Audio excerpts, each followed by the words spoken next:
Hello and welcome to Defence Line, a weekly program on defence, security and more. In this episode, we will discuss the continuing crashes of MiG aircraft in India. MiG-21, which at one time was the mainstay of the Indian Air Force, is slated to be phased out of service in 2017. It is estimated that nearly 50% of the MiG-21 aircraft inducted into the Indian Air Force in 1960s have been lost to crashes. In light of fresh accidents, there have been 3 recently. Should this process of phasing them out be speeded up, or should the repair and maintenance procedures be overhauled? What else is required to be done to prevent accidents and loss of precious lives of pilots? This is what we discuss in Defence Line today. To discuss this issue, we have with us Air Vice Marshal M.S. Barad, former Assistant Chief of Staff Training in Air Headquarters, Air Marshal D.N. Rathore, former AOC-in-C, Central Air Command, and Air Marshal M.M. Singh, former AOC-in-C, Western Air Command. Gentlemen, welcome to the discussion. Before we go into a discussion, take a look at this report.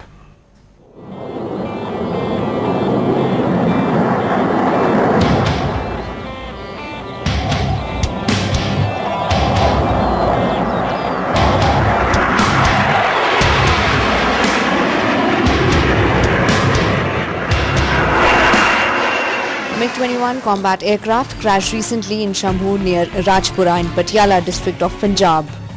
The pilot managed to eject himself out safely. A month earlier, another MiG-21 fighter aircraft had crashed in Rajasthan. The pilot was killed. Both these accidents have added to the already long list of MiG-21 crashes which have taken place since 1963. Both these accidents have added to the already long list of MiG-21 crashes which have taken place since 1963, the year when these were bought from the Soviet Union. 315 MiG-21s have been lost between October 1963 and August 2003, earning them the sobriquet of flying coffins. In between 1993 and 2002 alone, the Indian Air Force lost over 100 pilots in 283 incidents. During the last 3-year period till August, 8 MiG-21 fighter aircrafts have crashed. And what's astonishing is the fact that only 1 MiG-21 has been lost in air-to-air combat so far. But then why has the Indian Air Force been persisting with the MiG-21s? The reason? IAF doesn't have better medium-powered planes to train its pilots. These aging MiGs have posed a more complex problem. The minimum sanctioned strength of the IAF is 39.5 squadrons. But at present, the IAF is operating 35 squadrons. Out of the 35 squadrons, the MiG-21s form 22. Phasing them out without any replacement would mean India blunting its edge over Pakistan.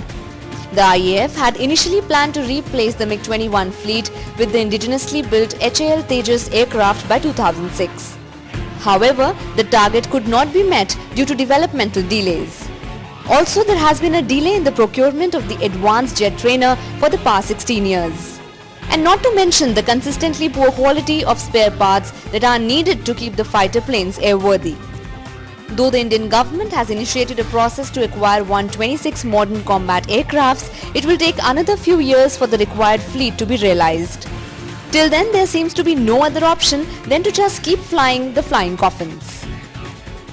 We are in conversation with Air Marshals Rathore, M.M. Singh and AVM Barad. Air Marshal Rathore, I'll start with you. The MiG crashes, especially of the MiG-21s, have been a cause of concern. But tell us, how does the track record of the Indian Air Force by way of air safety compare with the other leading air forces of the world? I have been associated with these statistics. Yes. In a way, because after staff college, I did my staff course, staff assignment in Air Headquarters as ADFS 1, 72 to 75. So I know this from the very beginning, in fact. The MiG-21 varies from the other fighters in many ways. And many of the reasons for those accidents at that time were those. Because it's a supersonic aircraft. It is meant only for high altitude interceptions. When I did the conversion, we did the conversion in Lugowaya. Thereafter, we came to Chandigarh and we converted people here. Most of these sorties were go 40,000 feet and do missile launches and things like that, practice mock, and then come back. In a mission like that, nothing will happen. But gradually the compulsions of war and our own view, they made the MiG-21 initially partly ground attack aircraft, and finally thereafter fully ground attack aircraft. And so much so it was also modified accordingly.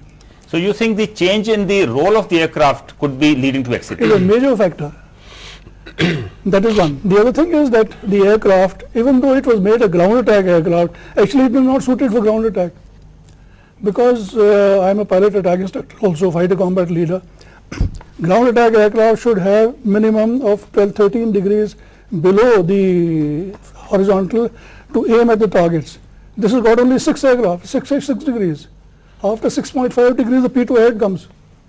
You get the point? Yes. It has serious limitations by way of acquisition of targets and so on, but yet it was being used for a ground attack aircraft. So the point is, it is not a question of blaming anybody. It is a limitation of our resources. We didn't have any other option. And under those conditions, the people exploiting the Air Force were compelled to do these things.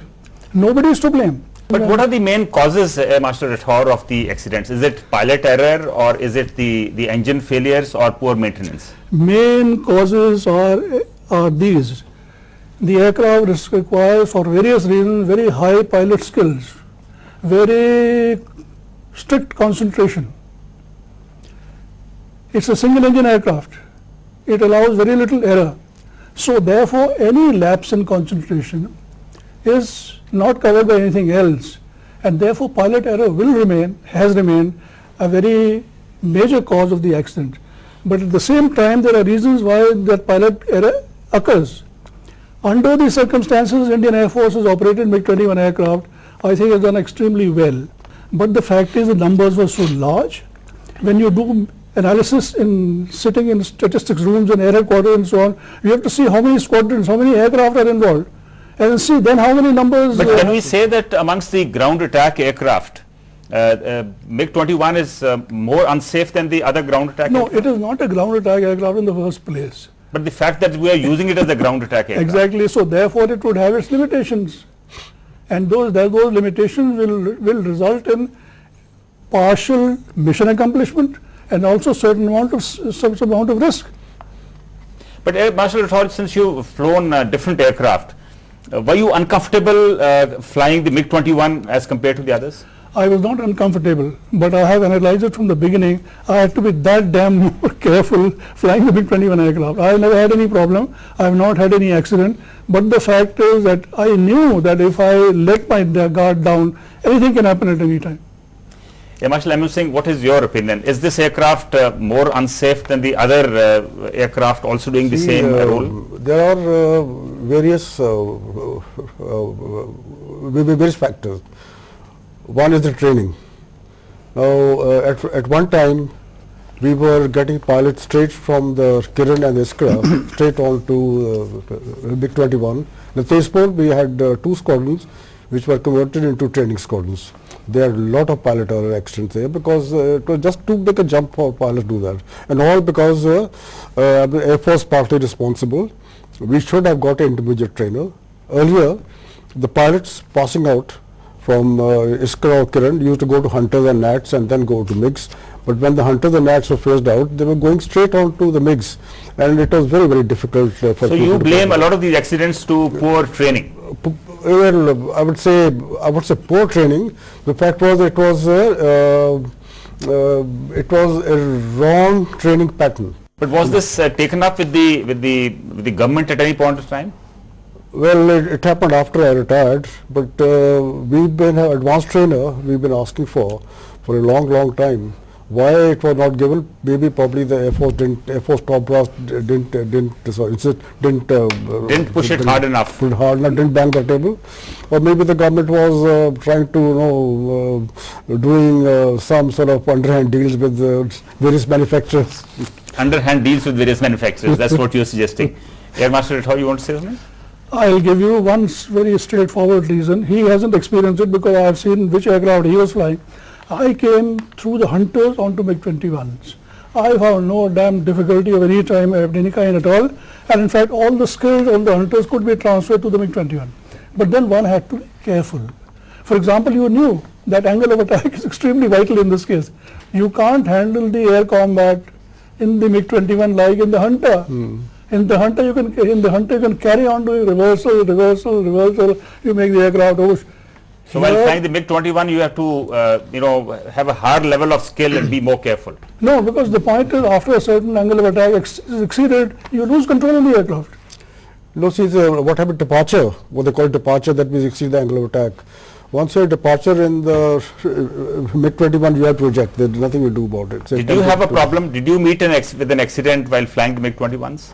I flew the Hunters and Nats before that, and then flew. By the time I've not been to a MiG-21 squadron.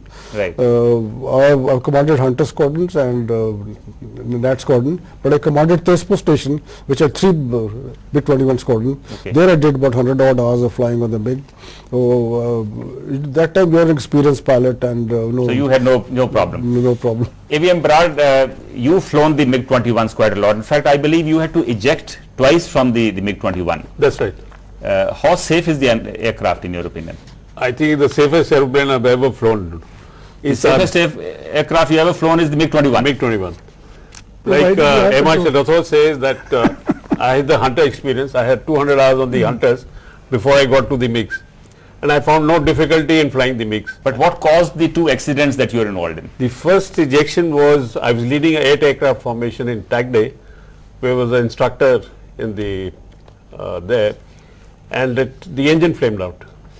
And I tried about 4 or 5 times to relight. I had the speed and the height, but engine didn't respond. But how did the engine flame out? Was it a bird hit or what? No, it was at height. There were no birds at that height. It was a court of inquiry found out that one of the blades had sheared off the engine, because all our flying was close to the sea. Though we were taking a lot of precautions of the so it is basically engine failure. It's a corrosion which were affecting the the engine. So one of the blades on the turbine had flown off. What was the second accident? The second one was when I was commanding a squadron in Ambala, and I had gone for air to ground firing, and as I fired the rocket, the engine surged and caught fire. So everybody behind me was yelling, "Sir, eject, eject," and I had no other option but to eject. In a hurry, my arm touched one of the levers and the arm was hanging, and the elbow was smashed. So But you survived. I survived. But in both cases there must have been courts of inquiry. So were the courts of inquiry, the findings acted upon? Acted upon the sense that we were taking all precautions. The TAG Day in Jamnagar had no choice but to continue their flying there. But we used to change our aeroplane with other squadrons very frequently. AVM Barat, there is a feeling that the Indian Air Force doesn't take the accidents very seriously. There was an accident last week in Russia. MiG-31 met with an accident, and the flying of all MiG-31s was stopped till the findings of the inquiry came out. I have read this here. Yeah. I think it's a joke. I have been going to Soviet Union for 40 years now. I went first in 67. I have 13, 14 trips of training and so on. I was also air advisor in Moscow. Firstly, they were liars. They never told you the truth for many, many years. And this is bullshit. There is no question. They never used to reveal any data at all. And they kept flying even after the accidents? That we don't know. Nobody knew what they were doing. All this truth. But maybe Russia is a little more open after the disintegration of the Soviet Union. Exactly. So therefore, all this has happened only after the disintegration. And now they are going to the other extreme. So we can learn nothing from Russia. We have enough. I have been air advisor. But are you in favor of stopping all flying of the aircraft of that particular type when there is an accident till the findings of the inquiry are out? No, I am not. What we are doing is just right. Indian Air Force is very careful Air Force. I have worked in Directorate of Flight Safety also.